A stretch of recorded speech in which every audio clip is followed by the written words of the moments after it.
this day important and honored with your presence.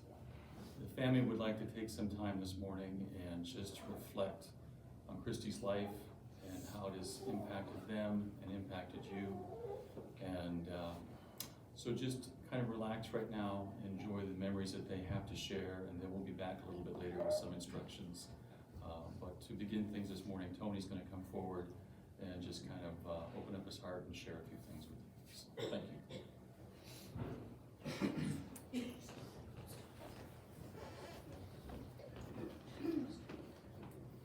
Alrighty, ladies and gentlemen, family, friends, we gather here today to celebrate the life of a remarkable woman, my beloved cousin, Kristie, who left us far too soon. At her young age, she has left a permanent mark on our hearts and in the lives of those that she's touched. Kristie was a woman of many roles and talents, each one of them contributing to her tremendous life. First and foremost, she was a loving horse mom, daughter, sister, and grandma.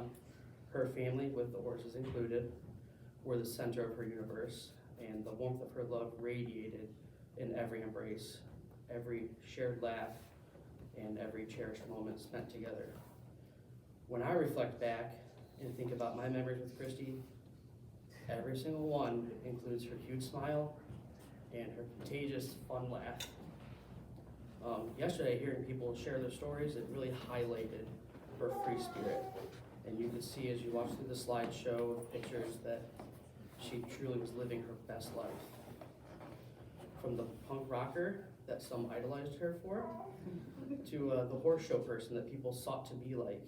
She was just so outgoing, and even when a situation was less than ideal, she had the ability to make the most of it.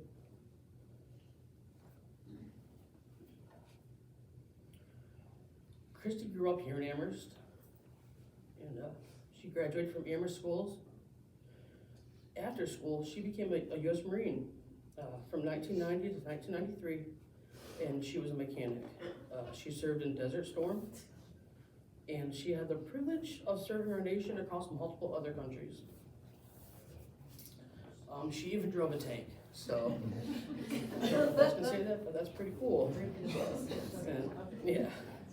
So, being a Marine taught her responsibility and an ability to adapt to overcome many obstacles.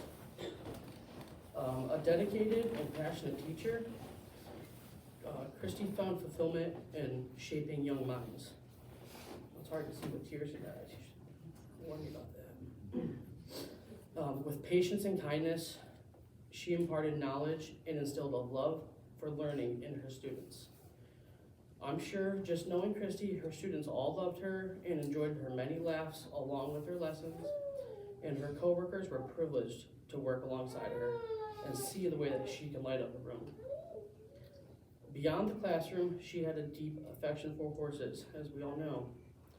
Her love for these majestic creatures was a testament to her appreciation for the beauty of nature and the simple joys that it brings. She had dreamed of one day owning a house with a barn and a boarding facility. And finally, just a couple years ago, she was able to overcome her hurdles and live out her dream when she bought her property and started Gold Dust Stables. What others would consider hard work and bothersome chores, I think she literally looked forward to and enjoyed doing. I myself have only been there a few times, but every time she was in the barn with the horses, just doing what she loves. Most recently, I went there in November, and it was my niece's birthday. Her one wish was to ride a real horse. So the first person to come to mind was Kristie, and of course when I asked, she said, come on over. So I'm gonna bring my boys too. So she was a little shocked when I showed up to this little 3-year-old girl that wanted to ride a horse.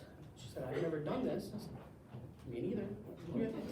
So she got right on, and Kristie took her around the barn, and she loved it. My boys got on, took her around the barn, and that's where she belonged, that's where she fit. She actually let me get on, and she pulled me around a few times. I was smiling. So, many people have dreams, but they stay just that. They aren't obtained because they feel out of reach. But Kristie wouldn't give up. She kept reaching. She went against the odds, and she put forth the work, she put forth the effort, and she stayed determined, and it ended up working out, and she achieved her dream. With that being said, I'd like to read an original poem written for Kristie that should help us all remember her so fondly. In fields of grace, where hoofbeats fade, a woman rests in sunlight's braid. Her laughter echoes through the breeze, a symphony of memories. With every step, a horse in stride, her joy a river deep and wide. A smile, a beacon ever bright, guiding us through sorrow's night. Gentle as the mare's soft gaze, her spirit lingers in sunlight rays. In heaven's pasture she finds repose, a soul on horseback forever glows. For God above, with watchful eye, keeps her in his embrace on high. In fields eternal, where joy takes flight, she rides with angels, bathed in light.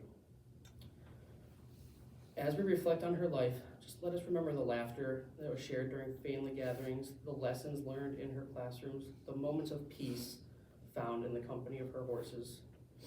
Though she may no longer be with us in person, the memories we hold and the love bestowed upon us will continue to guide and inspire us. In this time of sorrow, let us find strength in the legacy that she leaves behind. May we honor her memory by cherishing the bonds of family, nurturing the spirit of learning, and finding joy in the simple pleasures of life, just as Kristie did. Our hearts are heavy with grief, but let us be grateful for the light that she brought into our lives and the love that will endure in our hearts forever. May God welcome Kristie into his home in heaven and let her feel comfort in his hands. Following this, the family would like to thank you for coming and celebrating an amazing woman. We'll make our way over to the Westwood Cemetery in Oberlin for a burial with military honors.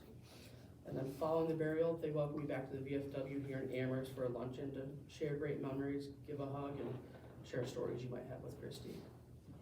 Thank you.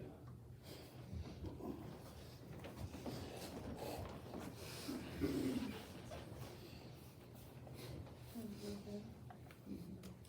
guys good? Well, as you can imagine, the family had no idea that this event waited for them this week. This was not on their radar.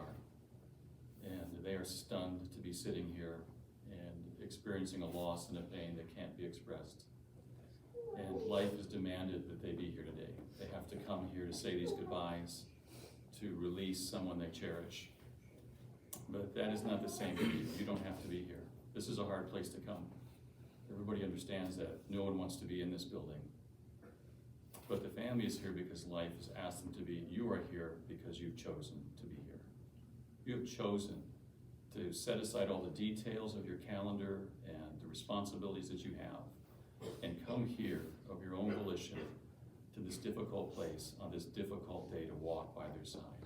And the family wants you to know just how important that is, your time. Over 300 of you came yesterday to be here during calling hours, and now over 100 of you are back again today to let them know that they are loved and they are not alone. And that is a tremendous encouragement to them. So thank you for being willing to be used by the Lord this way to encourage this family. As it was mentioned, there's a luncheon coming up afterwards. If you're not coming with us to the cemetery, please feel free just to go down to the luncheon hall and wait there. What is most important to them today is your presence. Your time is an encouragement. So if you can give more of it today by just being at the luncheon, do so. It's really not about the food, it's about the memories that you'll bring and the presence that your time and encouragement will give to them. So please avail yourself of that if at all possible. We're going to conclude here in just a moment by dismissing everyone, a row at a time, allowing you to come forward here to the casket to say your own goodbyes, to greet the family again if you'd like. But if you would, please just slip out through these doors to my right and out to the entranceway or to our atrium. Wait the family out there, do your fellowshipping out there. We'd like to reserve this room and the chapel to my right for just the family. We'd like to keep this a quiet, private place here at the end so that the family, as they begin to take their private time, can do that without interruption. So just be sensitive to that. And then when they're ready, they will join you and we'll prepare to go in motorcade to the cemetery for the commitments.